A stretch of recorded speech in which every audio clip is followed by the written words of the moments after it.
అజ్ఞానం తనకి అహంకారంతో కళ్ళు కప్పబడిపోద్ది. అహంకారం ఉన్నప్పుడు ఆ జ్ఞానం కూడా నిర్వీర్యమే. అది ఎలా ఉండదు, దాని బేసిక్ కాన్సెప్ట్ అది. అహంకారం ఒక్కసారి నేను అంటే ఎప్పుడైతే ఒక లోపల నేను ఇంత చేశాను అనేసరికి సత్యం అనేది కనబడేది, అందుకని అండర్స్టాండింగ్ కోల్పోతాం, ఆ ఇంగిత జ్ఞానం కాస్త కోల్పోతాం. దీనికి ఒక మంచి ఉదాహరణ చెప్తాను. చెప్పండి. అది ఇదే మహాభారత యుద్ధంలో చూద్దాం. మహాభారత యుద్ధం అంతా అయిపోతుందండి. అంతా అయిపోయిన తర్వాత రెగ్యులర్గా ఏంటండి, కృష్ణుడు దిగుతుంటారు, తర్వాత అర్జున్ దిగేసి వెళ్తుంటారు అనమాట. ఈసారి ఏంటంటే అంతా అయిపోయింది, ఇంకా క్లోజ్.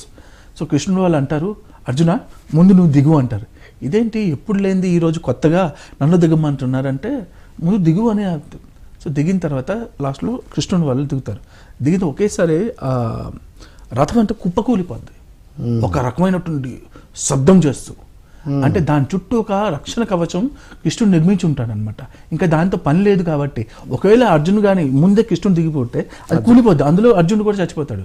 అప్పుడు అర్థమవుద్ది, నాయన అంతా నడిపించావా, అందుకు బాణాలు నన్ను తగలకుండా నువ్వే ఒక ప్రొటెక్ట్ చేసావు. సో దీని అర్థం ఏంటి, అంతా నేను చేశాను అనేసరికి ఈ కళ్ళు కప్పపెట్టు. అజ్ఞానం ఏం చేస్తుందంటే దాని వెనకున్నటువంటి సత్యాన్ని గ్రహించలేదు.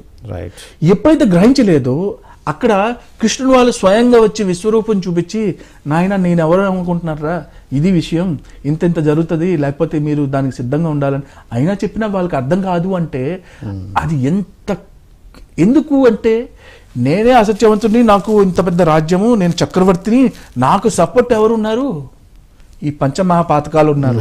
దాన్ని చూసి అజ్ఞానం. మీకు అర్థమైందా? ఇది దాంతో పాటు ఇంత టీం చూసి తనతో పాటు యోధులు ఉన్నారన్న ధైర్యం అంతే. ఎందుకంటే ప్రపంచ ప్రసిద్ధిగాంచిన వీరాది వీరులు, అసలు వాళ్ళని గెలవడమే. ఇప్పుడు దుర్యోధనుడికి అహంకారం ఉన్నది ఓకేనే.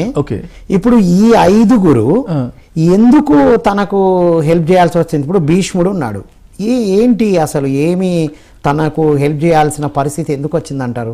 రీజన్ ఏదైనా కానివ్వండి, ఒక్కొక్కటి మనం క్వాలిటీస్ చెక్ చేద్దాం సార్. క్వాలిటీ అంటే మనకు అడ్డుపడే క్వాలిటీస్ వస్తాయి ఇందులో. ఇక్కడ క్వాలిటీస్ విషయంలో జస్ట్ ఒక క్వాలిటీ, రకరకాల దానికి మాట ఇచ్చాడు. ఎందుకంటే ఒక్కసారి తెలుసో తెలియకో ముందు తెలియకుండా ఒకరికి నువ్వు ఎప్పుడైతే మాట ఇచ్చేసామో ఆ మాట కోసం నిలబడాలి. ఆనందంగా ఉన్నప్పుడు మాటలు ఇవ్వద్దు, బాధలో ఉన్నప్పుడు నిర్ణయాలు తీసుకోకూడదు. ఇది మెయిన్ పాయింట్. ఎందుకంటే భీష్మాచార్యుల వారు ఆయన ఇచ్చినటువంటి మాట ఇచ్చారు, పెళ్లి చేసుకోలేదు కూడా, అది కూడా ఒక మాటే.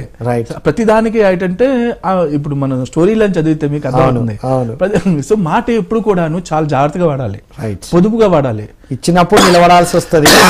అది ఒక అధర్మానికి కూడా సపోర్ట్ వెళ్ళొచ్చు. కానీ నువ్వు ఎందుకు వచ్చావు, నీ పర్పస్ ఏంటి, ఇది నీకు రేపు అడ్డం పడుతుంది అనే విషయం తెలుసు. తెలిసి కూడాను అంటే ఆ టైంలో ఆ పర్టికులర్ మూమెంట్లో సంతోషానికో లేకపోతే క్రోధానికో ఈ రెండిటికో ఎక్కడో దగ్గర లొంగిపోవడం వల్ల తెలియకుండానే మన యొక్క ఉన్న స్థితి నుంచి కిందకి జగజారిపోయి మనం ఏం చేస్తాం, మాట ఇచ్చేయడం జరుగుతుంది.